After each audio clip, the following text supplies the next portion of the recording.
Jalen Johnson may sinabi at nagsorry sa Barangay Ginebra. Ralph Koo ang unsung hero ng Barangay Ginebra sa nakalipas na Game 6. Pasok na nga ang Barangay Ginebra sa PBA Finals matapos nilang tapusin ang semifinals 118-107.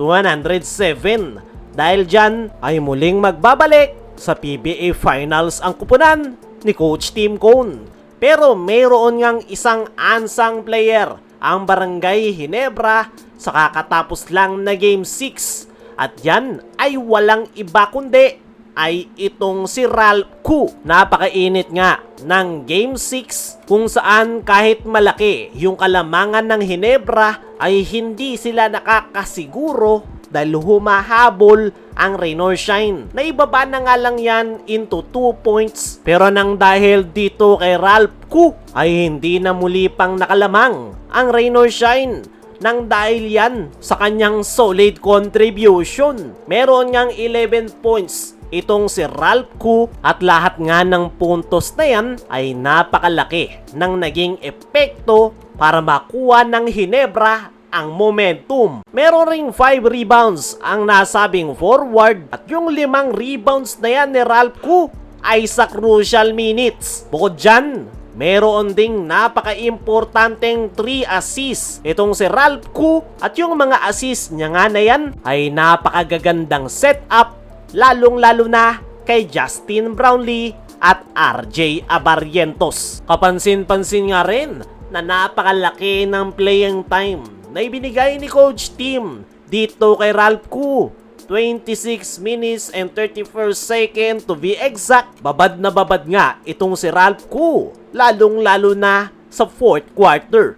At ayon mismo kay Coach Tim Cone ay isang araw sa kanilang adjustment na ginawa kontra Rain or Shine ni Last of Painters ay palawakin yung kanilang player rotation. At isa nga daw si Ralph Koo sa mga nakita ni Coach Tim na po pwede niyang i-utilize. Deserve nga rin daw ni Ralph Koo yung playing time na kanyang nakuha dahil napakaganda ng ipinakita nitong performance sa nakalipas na Game 6. Bukod sa puntos, rebounds at assists, meron nga rin daw mga intangibles contribution ang nasabing forward na dahilan kung bakit ibinabad ito ni Coach Tim sa dulo. Actually, mas mataas pa yung playing time na ibinigay ni Coach Tim kay Ralph Koo kumpara kay Stephen Holt. At nang dahil yan sa tenacity na mayroon si Ralph Koo kung saan talagang nakikipagsabayan ito sa Rain or Shine. Hindi rin ito nagpapabata sa nasabing kupunan at yung pinakamalaking contribution niya talaga sa Ginebra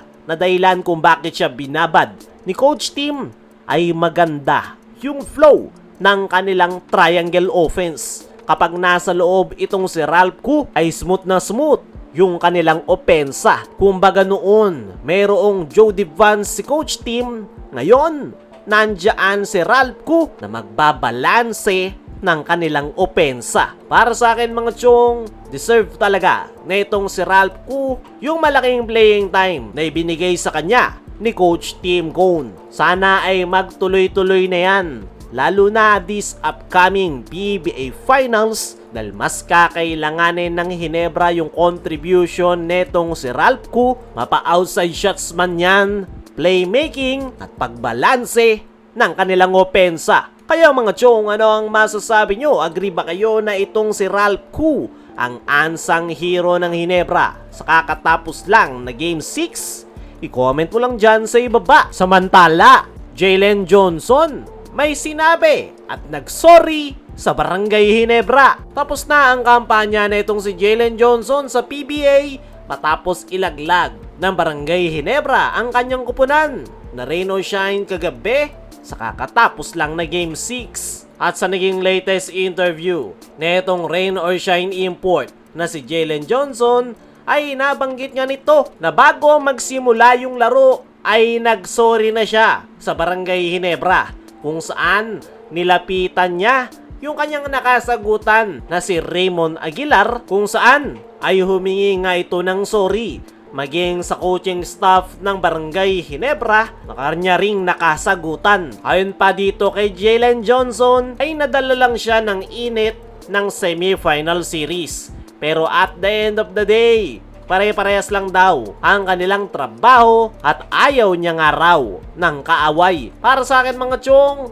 maganda yung ginawa na yan ni Jalen Johnson na humingi ng kapatawaran sa kanyang mga ginawa. Nabanggit rin ng nasabing import na malaki yung chance ng Ginebra na mag-champion ngayong conference. At sinabi pa nito na Ginebra ang kanyang susuportahan this upcoming PBA Finals. Kaya mga chong, ano ang masasabi nyo sa mga sinabi na yan ni Jalen Johnson sa Ginebra?